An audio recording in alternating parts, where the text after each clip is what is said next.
ఈ మార్నింగ్ లేవగానే పిల్లలకు బిస్కెట్స్ ఇవ్వడం అనేది మనకంత సీరియస్గా అనిపించకపోయినా చాలా ఎఫెక్ట్ చేసే విషయం.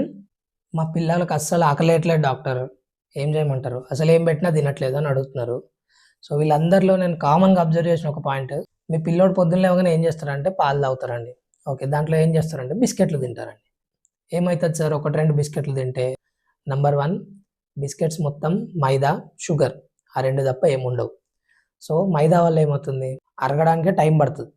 అరిగిన తర్వాత అది మన పొట్టలో కిందికి కదలడానికి చాలా టైం పడుతుంది. సో అది పొట్టలో ఉన్నంతసేపు వాళ్ళకి ఇంకొకటి తినడానికి ఆకలి కాదు. Next sugar.